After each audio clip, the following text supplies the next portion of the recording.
Welcome back to our channel the story teller. Friends, आज हम सुनेंगे सिंहासन बत्तीसी की 16वीं पुतली की कहानी। आज सिंहासन बत्तीसी पर बैठने का 16वां दिन था जब राजा भोज एक बार फिर सिंहासन बत्तीसी पर बैठने के उद्देश्य से उसकी ओर बढ़े। तभी सिंहासन बत्तीसी से सत्यवती नाम की 16वीं पुतली प्रकट हुई। उसे देखकर राजा भोज ने उस पुतली से बड़े ही नम्र स्वर में कहा, हे पुतली रानी, मैं आज भी आपकी कथा सुनने के लिए सज्ज हूँ। कृपया मुझे राजा विक्रमादित्य की एक और कथा सुनाइए। यह सुनकर वह पुतली मुस्कुराई और उसने राजा भोज को महाराजा विक्रमादित्य से संबंधित एक और कथा सुनाई, जो हम सुनेंगे आज के अपने इस वीडियो में। आगे बढ़ने से पहले फ्रेंड्स, जिसने हमारे चैनल को सब्सक्राइब नहीं किया है वो जल्दी से हमारे चैनल को सब्सक्राइब करें और नोटिफिकेशन को सबसे पहले पाने के लिए बेल आइकन प्रेस करना ना भूलें। और अगर आपको हमारा ये वीडियो पसंद आए तो उसे लाइक और शेयर जरूर करें। सिंहासन बत्तीसी की 16वीं पुतली सत्यवती ने राजा भोज को जो कथा सुनाई वह इस प्रकार है। राजा विक्रमादित्य के शासन काल में उज्जैन नगरी का यश चारों ओर फैला हुआ था। एक से बढ़कर एक विद्वान उनके दरबार की शोभा बढ़ाते थे और उनकी 9 जानकारों की एक समिति थी जो हर विषय पर राजा को परामर्श देते थे और राजा भी उनके परामर्श के अनुसार ही राजकाज संबंधी निर्णय लिया करते थे। एक बार ऐश्वर्य पर बहस छिड़ी तो पाताल लोक की भी बात चली। राजा विक्रमादित्य को जब पता चला कि पाताल लोक के राजा शेषनाग का ऐश्वर्य देखने लायक है और उनके लोक में हर तरह की सुख सुविधाएं मौजूद हैं, क्योंकि वे भगवान विष्णु के खास सेवकों में से एक हैं, इसलिए उनका स्थान देवताओं के समकक्ष है। उनके दर्शन से मनुष्य का जीवन धन्य हो जाता है।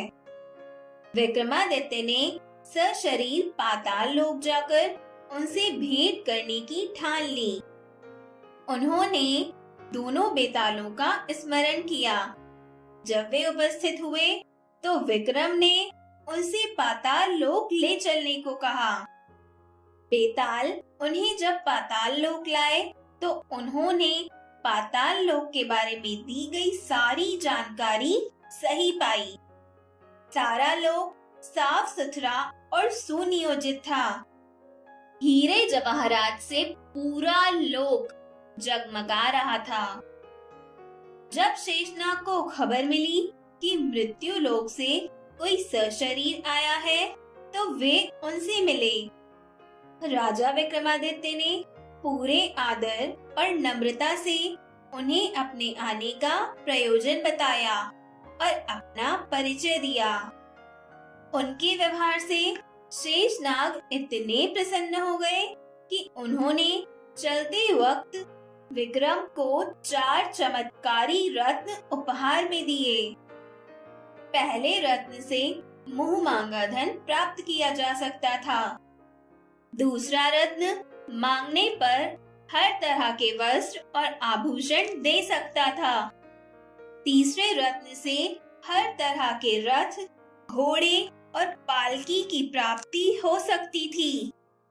चौथा रत्न धर्म कार्य और यश की प्राप्ति करवा सकता था। इसके बाद माँ काली द्वारा प्रदान किए हुए दोनों बेतालों को स्मरण करने पर वे उपस्थित हुए और विक्रम को उनके नगर की सीमा पर पहुंचाकर अदृश्य हो गए। चारों रत्न लेकर वे अपने नगर में प्रविष्ट हुए ही थे कि उनका अभिवादन एक परिचित ब्राह्मण ने किया।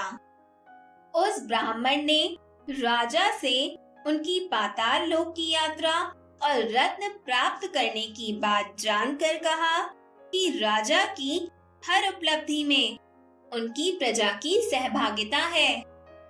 राजा विक्रमादित्य ने उसका अभिप्राय समझकर उससे अपनी इच्छा से एक रत्न ले लेने को कहा।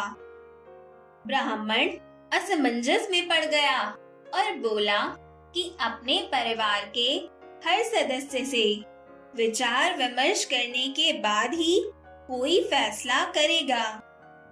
जब वह घर पहुंचा और अपनी पत्नी, बेटे और बेटी से सारी बात बताई, तो तीनों ने 3 अलग-अलग तरह के रत्नों में अपनी रुचि जताई। ब्राह्मण फिर भी किसी निष्कर्ष पर नहीं पहुंच सका और इसी मानसिक दशा में राजा के पास पहुंच गया। विक्रम ने हंसकर उसे चारों के चारों रत्न उपहार में दे दिए। इसके बाद सिंहासन बत्तीसी की 16वीं पुत्री सत्यवती ने राजा भोज से प्रश्न किया, हे राजन, यदि आप महाराजा विक्रमादित्य के स्थान पर होते तो क्या आप भी वह चारों के चारों रत्न इतनी सहजता से ब्राह्मण को दे देते? उसका यह प्रश्न सुनकर राजा भोज हल्का सा मुस्कुराए और एक बार फिर सिंहासन बत्तीसी से पीछे हट गए और इस तरह वह दिन भी यूं ही व्यतीत हो गया।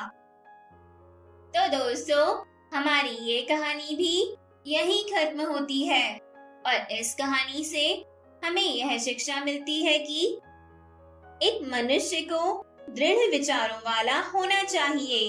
यदि किसी काम को करने की ठान ली तो उसे हर हालत में पूरा करके ही रहे और हमें हर परिस्थिति में अपना व्यवहार ऐसा रखना चाहिए जिससे सामने वाले को प्रसन्नता मिले।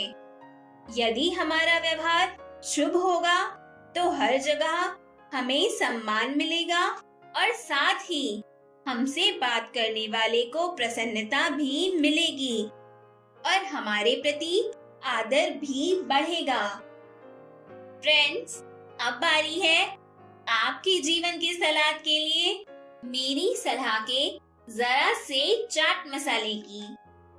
कठिनाइयां जब आती हैं तो कष्ट देती हैं, पर जब जाती हैं तो आत्मबल का एक ऐसा उत्तम उपहार दे जाती हैं जो उन कष्टों और दुखों की तुलना में हजारों गुना मूल्यवान होता है। तो दोस्तों, कठिनाइयों और कष्टों के आने से घबराएं नहीं, उनका डट कर सामना करें, क्योंकि वे जाने पर आपके अंदर एक अद्भुत आत्मबल भर कर ही जाएंगी।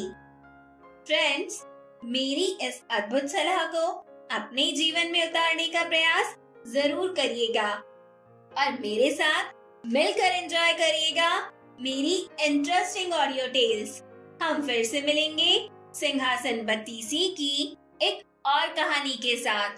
तब तक के लिए आप सभी को मेरा नमस्कार और धन्यवाद।